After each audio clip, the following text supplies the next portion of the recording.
Hello, dear friends.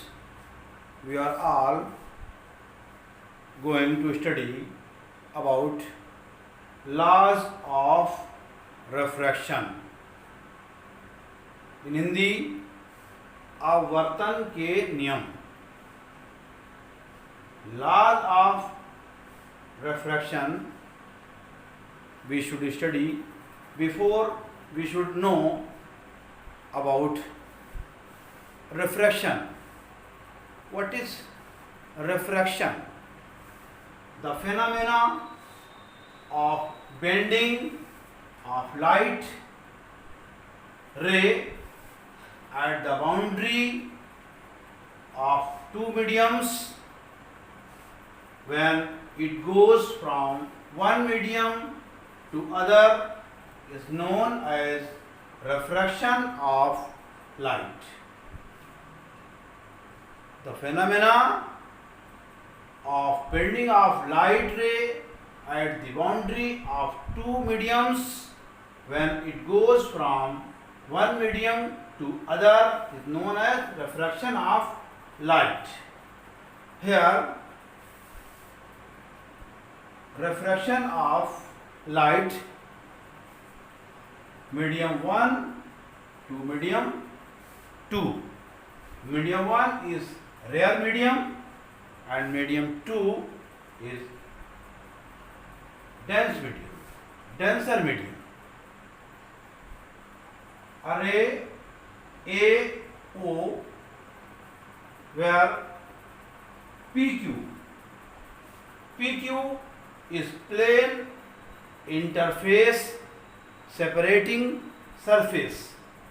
Here PQ is the plane interface separating surface and N and dash is a normal and AO is incident ray and OB is refracted ray, where I is angle of incidence and R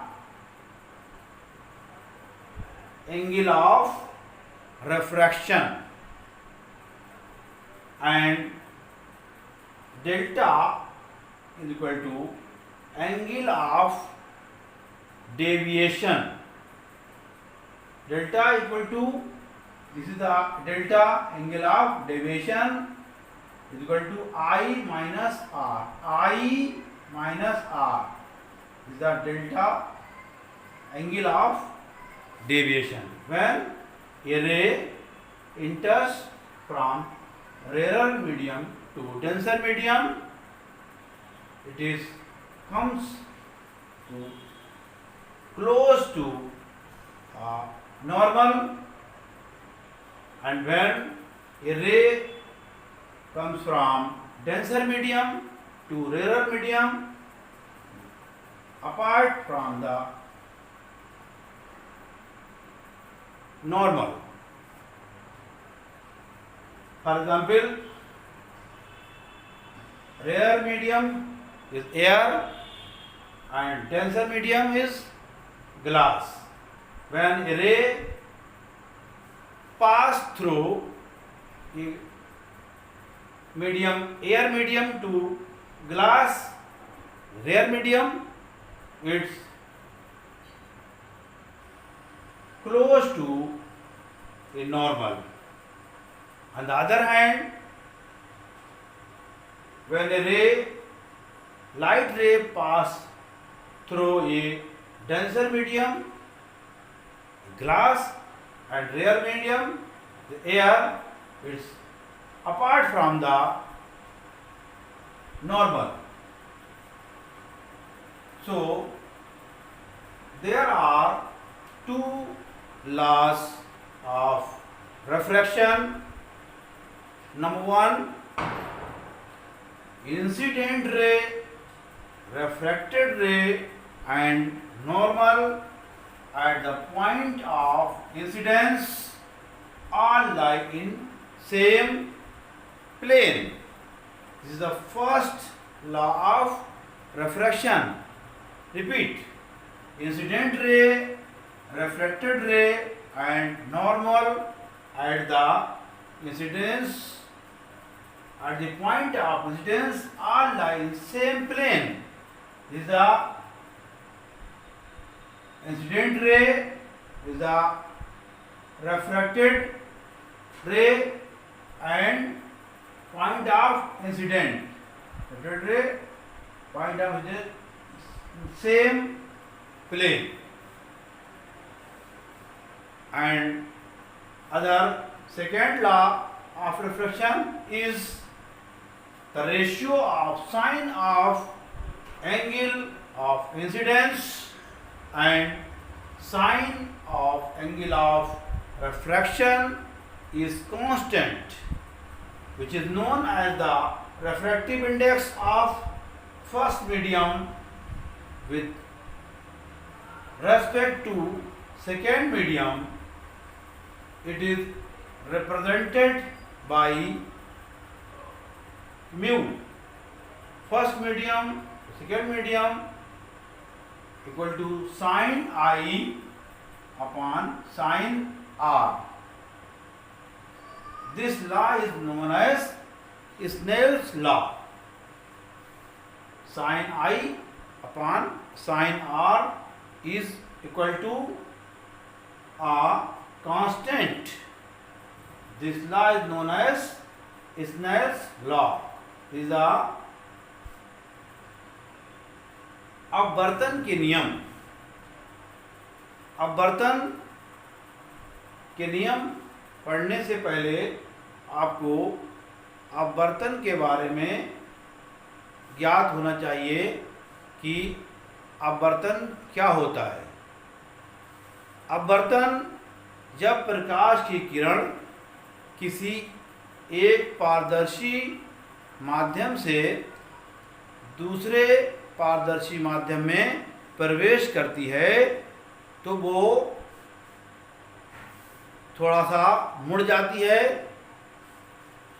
या अपने बिंदु से विचलित हो जाती है. इस घटना को अपवर्तन कहते हैं. अब यहाँ पर पारदर्शी माध्यम दो तरह के हो सकते हैं, सघन माध्यम और विरल माध्यम. अगर विरल माध्यम जैसे वायु, सघन माध्यम जैसे कांच. अगर प्रकाश की किरण विरल माध्यम जैसे वायु से कांच में प्रवेश कर रही है तो वो अभिलंब, जो अभिलंब है एन डैश, इसकी ओर मुड़ जाएगी. ये कब होगा? जब विरल माध्यम से सघन माध्यम में प्रकाश की किरण प्रवेश करेगी. इसी तरह से जब सघन माध्यम से विरल माध्यम में जब प्रकाश की किरण प्रवेश करेगी तो अभिलंब से दूर हट जाएगी. यहाँ पर एन डैश अभिलंब है और पी क्यू क्या है? ये सेपरेटिंग माध्यम, एक माध्यम दो को ये सेपरेट कर रहा है, अलग कर रहा है. और इंसिडेंट रे जो है एओ क्या चीज़ है? ये आपतित किरण है और ये परावर्तित किरण है. ये वाली जो है ओ बी परावर्तित किरण है. और आई क्या है? आपतन कोण और आर परावर्तन कोण है. और यहाँ पर जो है ये विचलन कोण है. डेल्टा जो है वो विचलन कोण कितना विचलित हुई है. तो ये जब सघन माध्यम यानी कि कांच ये भी पारदर्शी माध्यम है और हवा भी पारदर्शी माध्यम है. जब प्रकाश की किरण सघन माध्यम से विरल माध्यम में यानी कांच से वायु में जाएगी तो अभिलंब से दूर हट जाएगी. और दूसरी तरफ जब विरल माध्यम से सघन माध्यम में जाएगी तो अभिलंब की ओर मुड़ जाएगी, जिस तरह से ये दिखाया ए ओ जो है ओ भी ये अविलंब की ओर हट, यानी कि उसकी तरफ निकट आ जाती है, अविलंब की निकट। और जब यह माध्यम अगर डेंसर होता यानी कि सघन होता, यहाँ से किरण चलती तो ये अविलंब से दूर हट जाती। यहाँ पर ये ओ बी जो है वो अविलंब से दूर हट जाती। तो ये अपवर्तन क्या है, ये आपने सीखा कि अपवर्तन जब कोई भी प्रकाश की किरण किस पारदर्शी माध्यम से जब एक माध्यम से दूसरे माध्यम में प्रवेश करती है तो अविलंब से जो है वहां पर विचलित हो जाती है और अविलंब से दूर हट जाती है। तो इस विचलन को ही हम क्या कहते हैं, अपवर्तन कहते हैं। ये घटना जो है वो अपवर्तन कहलाती है। इसमें अपवर्तन के संबंध में दो नियम हैं। पहला नियम क्या है, जो आपतित किरण, अपवर्तित किरण और अविलंब जो हैं पॉइंट ऑफ रेजिडेंस, जो PQ पर जो कोण बन रहा है ये तीनों एक ही, यानी अविलंब जो है तीनों एक ही तल में होते हैं। आपतित किरण, परावर्तित किरण और अविलंब ये तीनों एक ही तल में होते हैं, पहला नियम। दूसरा नियम, the ratio of sine of angle of incidence, आपतन कोण का जिया तथा अपवर्तन कोण का जिया जो है इनका एक अनुपात होता है, यानी कि एक स्थिरांक होता है जो से दूसरे मीडियम से माध्यम से पहले माध्यम के सापेक्ष होता है, रिफ्रैक्टिव इंडेक्स अपवर्तनांक कहलाता है। इट इज रिप्रेजेंटेड, इसको हम म्यू से रिप्रेजेंट करते हैं और mu equal to sine I upon sine R. इसे स्नेल का नियम भी कहते हैं। This law is known as Snell's law. Thank you.